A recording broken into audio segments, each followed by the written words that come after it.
Doutor Sérgio, depressão em criança existe? Olá, Ricardo, essa pergunta é muito importante. Existe sim depressão em crianças, mais frequente do que se imagina, e muitas vezes caracteriza-se por inibição, fobia, quadros de isolamento e manifestações que podem ser repentinas: sonolência excessiva, insônia, inversão de sono, sono-vigília e ideação suicida.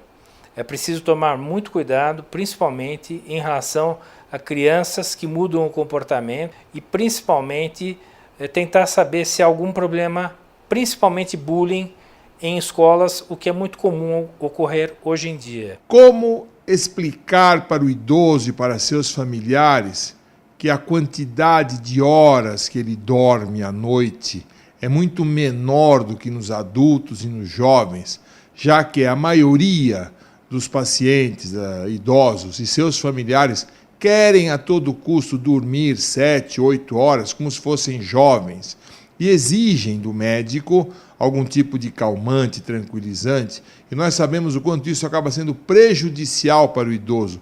Como é que você lida com isso?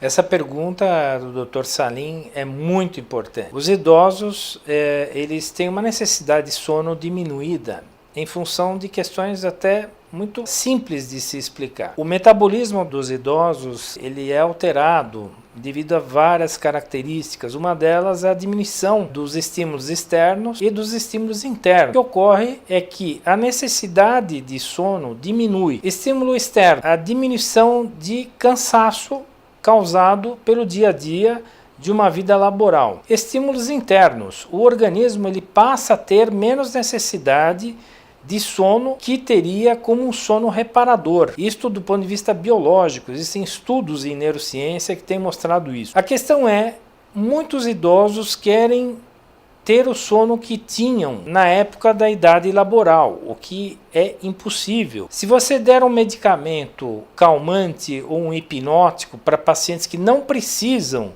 desse medicamento, pelo simples fato de quererem tomar a medicação para terem o mesmo tempo de sono que teriam na época laboral ou numa fase biologicamente necessitada deste sono de 8 horas, você cria um problema a mais para esse idoso. Você cria um sono artificial. Esse sono artificial pode levar a consequências muito ruins, como aumento do risco de quedas.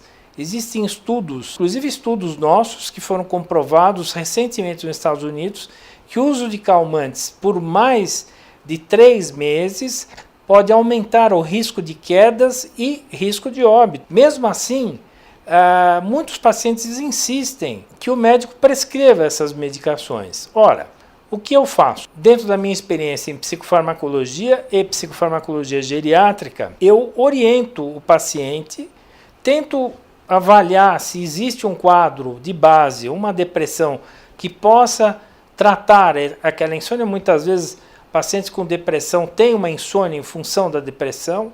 Se nós conseguimos tratar com outro medicamento que não cause esse tipo de problema, nem dependência química, nem síndrome de abstinência e nem quedas, como os medicamentos hipnóticos e calmantes de tarja preta o fazem, o que nós podemos é orientar a família e orientar o paciente que tem uma atividade laboral maior, tenha uma higiene do sono. O que é isso? Nós orientamos a pessoa, por exemplo, a ter menos estímulos antes da hora de dormir. Por exemplo, evitar televisão, evitar internet, evitar inclusive atividade física à noite, porque estimula o sistema nervoso central e o indivíduo acaba não conseguindo dormir.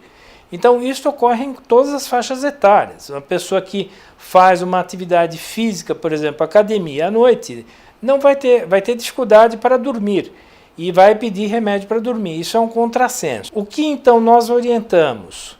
Primeiro, se o paciente toma há muitos anos um calmante para dormir, é muito difícil o idoso querer retirar aquela medicação, porque aquilo passa a ser característica do controle do indivíduo, muito frequente em idosos. Os idosos eles querem comandar a vida deles, é muito justo que isso ocorra.